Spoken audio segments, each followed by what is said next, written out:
All right. Sorry, you guys. I'm back. Had a call. All right. Um, any woman that I bring around me, I make sure it's comfortable. I'm a man at the end of the day before anything, and I would have never let shit go down any type of way that would have brought harm to her. I asked her if she was okay. She said she was. I was tired that night because I had performed. I feel like he's saying he performed at the club that night or he had performed somewhere along that night, but he said I was tired. I had had a long day and I really just wanted to go and chill in my room. So I told Shorty I was going to lay down and I left her with the homies, not thinking nothing of it. And that was my mistake because I should have stayed with her and made sure I wouldn't have closed my eyes until everybody got out of the room. And I said that before and I'm going to say it again. I wouldn't have closed my eyes until everybody was out of the room. I made the mistake as a man of leaving a woman with a room full of savage ass niggas. But I didn't think they would have done that to me. I didn't think they would have put me in that position. I didn't think the homies would do no shit like that. Did they rape her? I can't tell you what happened. I asked what happened. Niggas told me no. She never got raped. I didn't rape her. That's all I knew. And I could only speak for myself. Did you still fuck with him afterwards? These weren't even my closest homies. These were just niggas that I had been introduced to in New York. And see, niggas gotta know the history behind this shit because this is where the beef with Big comes in at. These niggas that he knew that done ran with him. So I'm thinking the whole time, oh, this shit is a setup. Where does bitch come from? But again, when you thinking with the wrong head, your judgment is clouded. But now I know that Big ain't had nothing to do with that. Now I know that he ain't set me up. But I ain't know that then. It was all to cause confusion and chaos. It was a setup to get me robbed. Shorty was the distraction to get me robbed, to get inside information on me.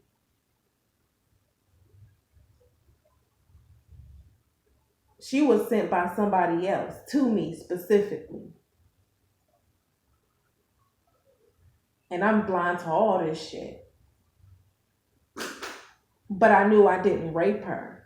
And I thought I had a solid case because I knew I ain't do shit wrong.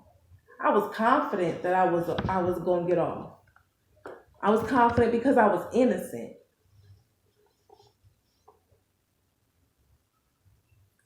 If you if you didn't do any if you didn't do anything with her, then how did they have a case in the first place I was against guilty you? of getting oral sex from her. She gave me fellatio on the dance floor. Oh, not that literally.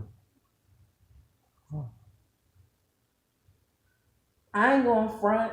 I had intentions on hitting that when I got back to the room. But I was tired and I really just wanted to lay down. I had been drinking. I had been smoking. You know how it is when you think you about to hit it and you just get tired out of nowhere. I got tired. And I excused myself to my room and I left it with the homies. I ain't never hit that night. I never even touched her after we left the club and the dance floor. But I had every intention on hitting that. And if I'd have known I was gonna go to jail, shit, I would have hit it. I should have hit it. He laughing. What was jail life for you? Jail was self-reflective and introspective for me. I was in solitude most of the time. I stayed to myself. I read a lot of books. I did a lot of self-meditating, a lot of self-reflecting.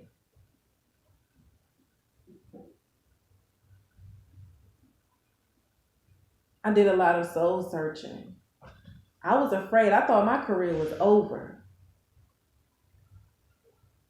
I was trying to find ways to come out, get my shit together. Jail was cool. I had a lot of people come visit me. I ain't have no problems in jail.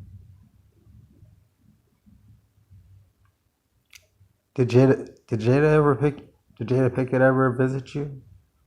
Of course she did. He's laughing. Send me some money too. Were y'all ever lovers? See, now you're getting too personal.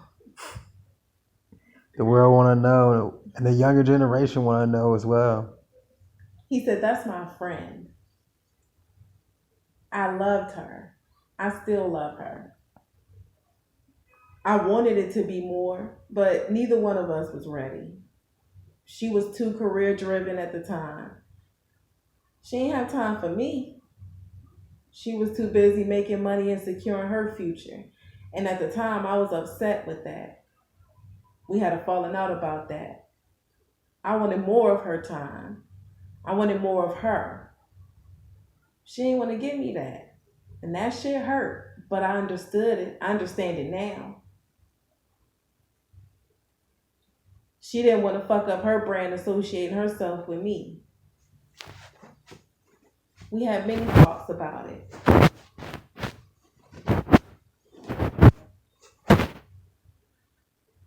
I always felt like that was going to be somebody that I would possibly end up with one day when I was younger. But as we got older, the dynamic changed and the chemistry changed.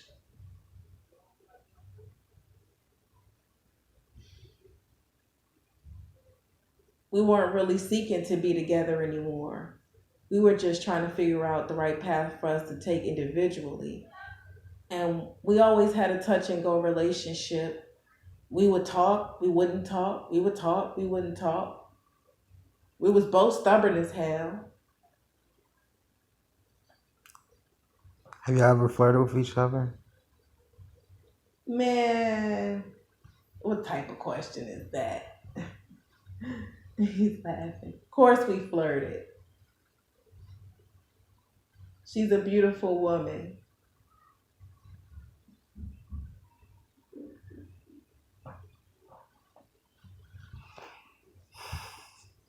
Is this one of the reasons why you and Will have beef? There wasn't a beef between me and Will.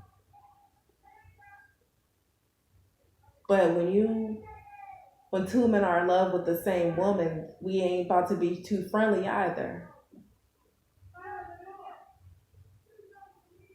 I felt like she was acting different when she got with him. I felt like he was partially the reason for it. I was in my feelings about it.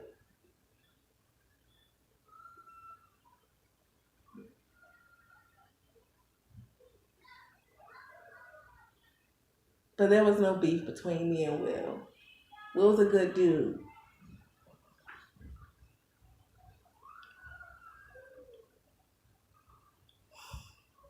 If you don't mind me asking, man, if you had the chance to steal Jada from Will, would you have done it?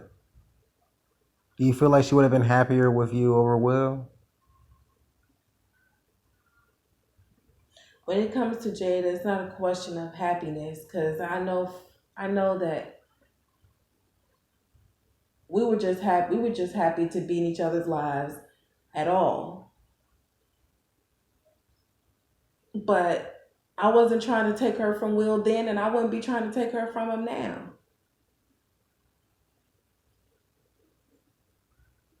Because you don't have to always think of love in a romantic sense. That was my friend. When you friends with somebody, you want to see the best for them, even if it's not meant to be in the way you want it to be. She'd be proud of me for saying that shit now. He's laughing. I wasn't trying to hear that then, but she'd be proud of me for saying that now. These are some of her words.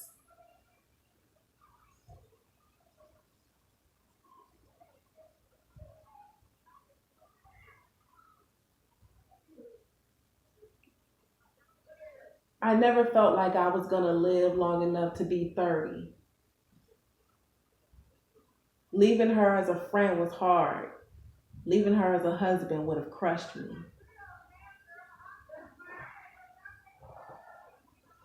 How do you feel about her still crying over you today in interviews?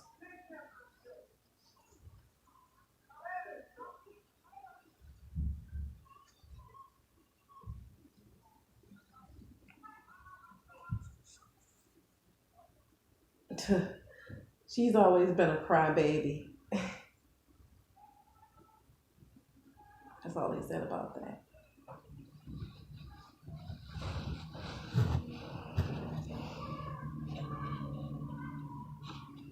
A lot of fans want to know what happened exactly between you and Faith Evans. Was there actually a relationship there? Everybody knows how there was no relationship between Faith and me. I'm not going to answer any questions about what went on between us, but just know that there was some flirting done. You know, we had a few intimate moments. He's laughing.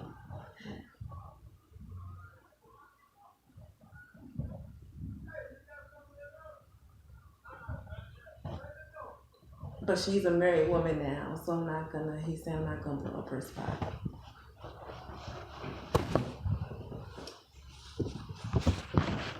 He said, but I don't lie on my penis. He's saying I don't lie on my penis.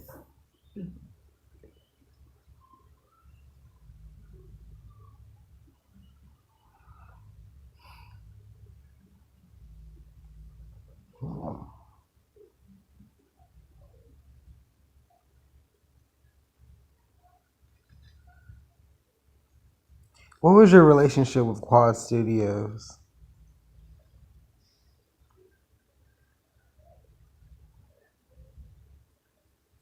It was a familiar studio.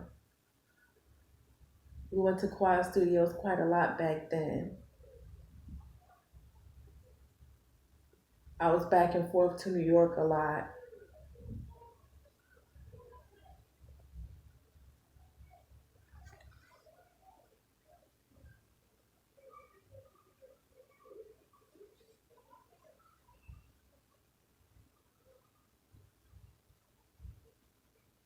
The night that I got shot, I became paranoid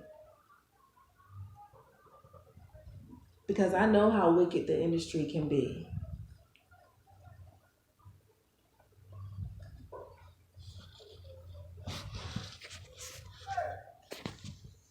Why do you think that Biggie had a part in you getting shot? Or why was it believed that you thought that Biggie had a part in your death? Biggie didn't have a part in my death. Biggie didn't have a part in me getting shot at Quad Studios. But Big knew who did it and he didn't speak up. And that was my beef with him, which is squashed now. But that was my beef. If you know something, say something. I would have said something if it was him. And people didn't understand that. That was my only take on the situation.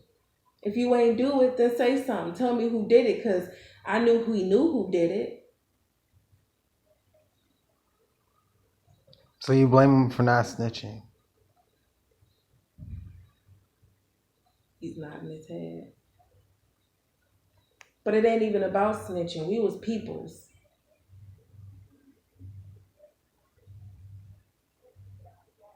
I would never expect a man to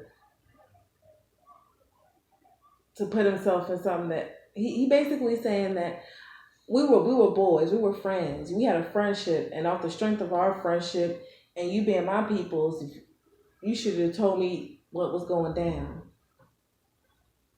You should have told me who did it.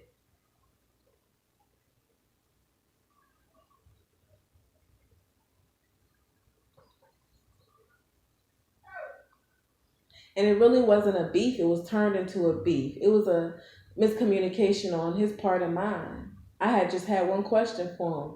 Why wouldn't you tell me who shot me? We could have had a conversation and the beef would have been done. But when you're a celebrity and you have media blowing it up, then it's impossible for the beef to die down. And then every man has an ego, so now you got to try to prove who's harder, who's tougher, who's bigger, who's badder. Big knows, and I know that it was really never no beef. I had love for Big then. I kept saying it was like punishing my little brother. And to this day, that's my little brother. We good.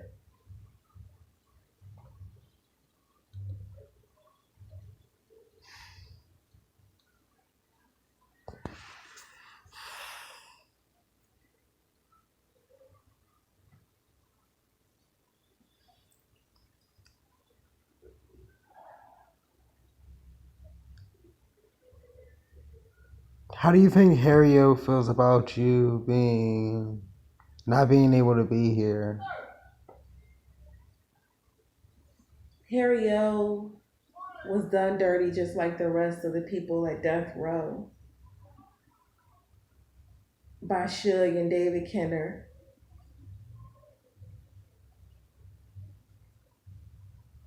But I didn't really know Harry O like that, so I don't really have a lot of thoughts towards him. I never really met him officially. Suge had already outed him by the time I came into the picture. I heard about him. I just felt bad. Can you give us any details towards what happened with him? Same thing that happened to me. He was told he was going to get something that he ain't get. His investment back from starting up death row. Did David have a part in screwing over everybody that has signed up with Death Row? Definitely. What was his part in it?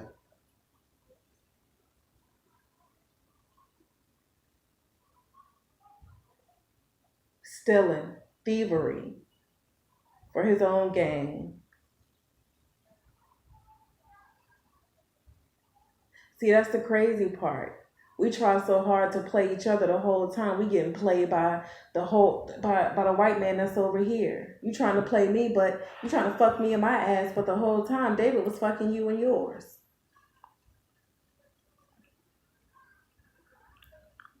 What is his wife? What role does his wife play in it? She ended up getting her money back. She sued.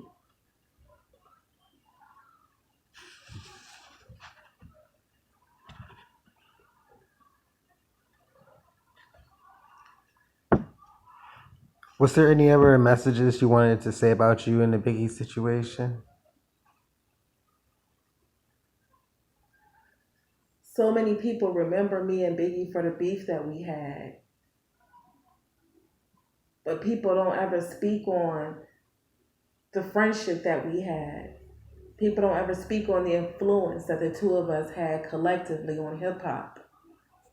Change the narrative of the story between me and Biggie. Because we good.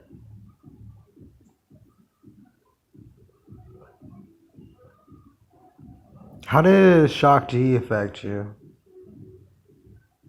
Shock G was just a motherfucker who gave me my start. He believed in me. You know what I'm saying? He put me on. And I got much respect for him. He a solid dude.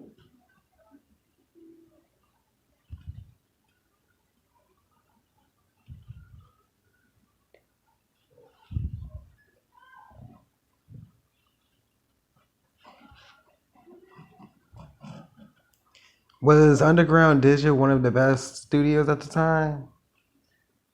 Digital Underground was Shock G's shit. So that was just the label that I was under when I was a roadie.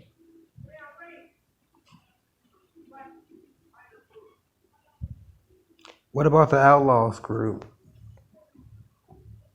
They was the little homies. It was a group that I was trying to take under my wing. It was a branch of Thug Life. It was a branch of the new record label that I was trying to put together. They was family. Even after your passing, did y'all succeed?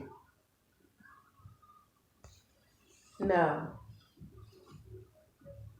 they went through their own trials and tribulations. He's making me feel like some of the outlaw members also battle with drug addiction. So it's just individual demons that really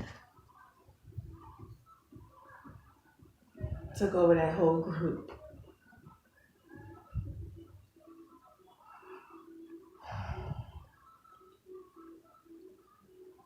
What happened with Vegas?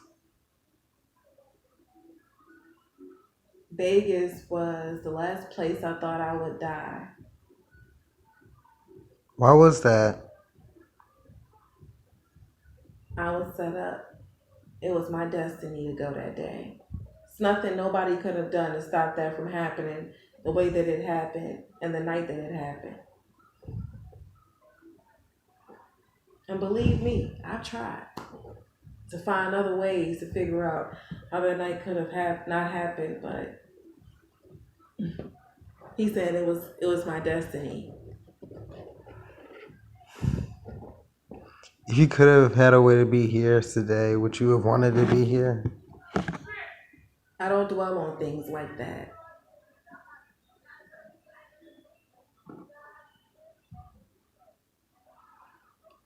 Do you believe that Orlando Anderson is actually your killer? Did you even get to see your killer's face before you passed? Orlando Anderson didn't kill me, and I saw my killer's face after I passed. I was distracted when the car pulled up on the side of me. I was actually talking to Suge. I didn't even get a chance to turn around before they started firing. I never saw the killer's face in the physical flesh.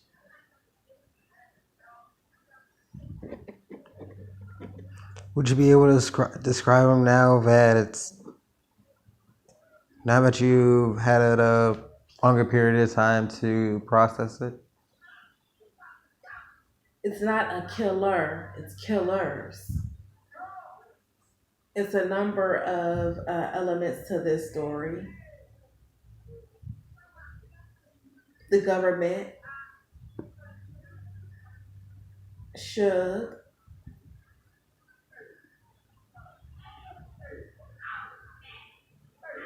David Kenner, Reggie Wright Jr.,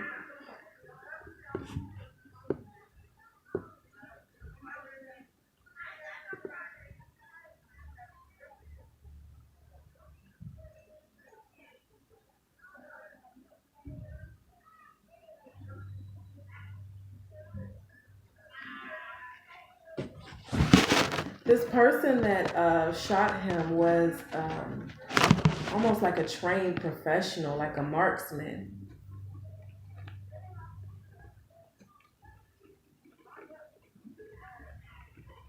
This person was a part of Wayne Wright security.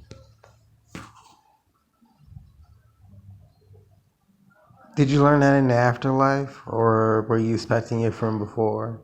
This is what he's telling me. This person was a part of Wayne Wright security, and they were a trained marksman. He's telling me that they have military background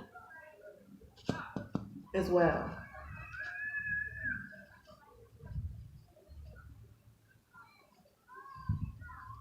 I want to feel like this person's name starts with a J. I'm getting a J.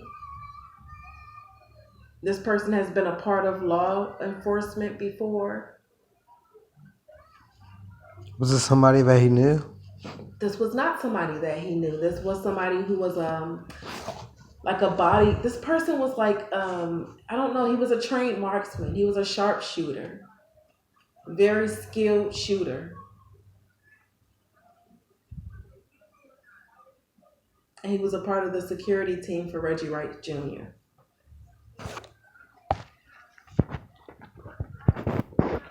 I want to say his name starts with a J.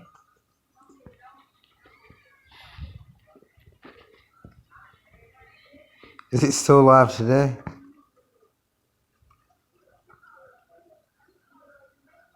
No. No.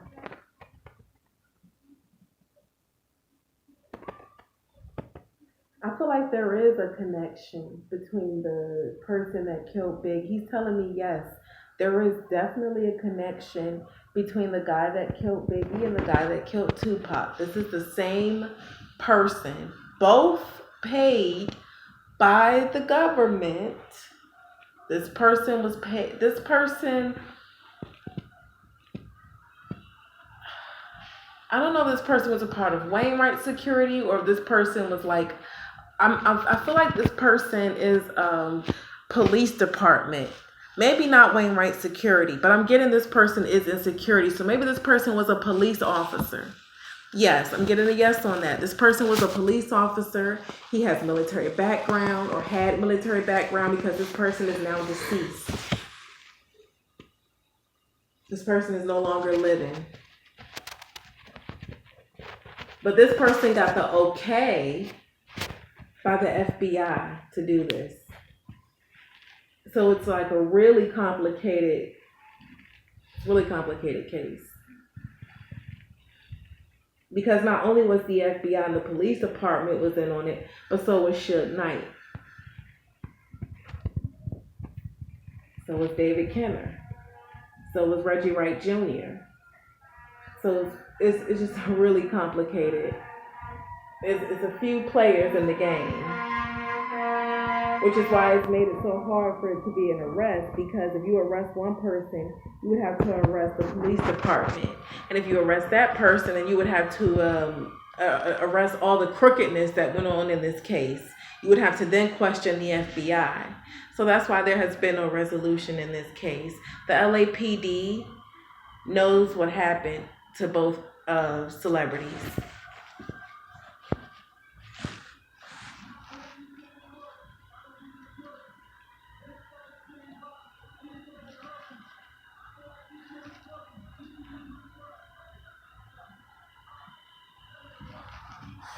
Was there anything else you wanted to say?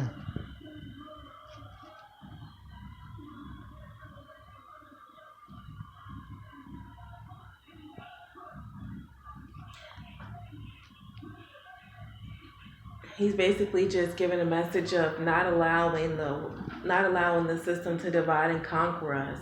If you see somebody that's hungry, feed them. If you see someone that needs help, help them. It doesn't matter what color they are.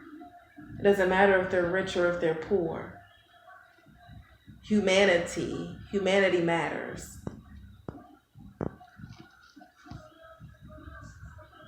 That's all he's saying. Thank you for speaking with us, Tupac.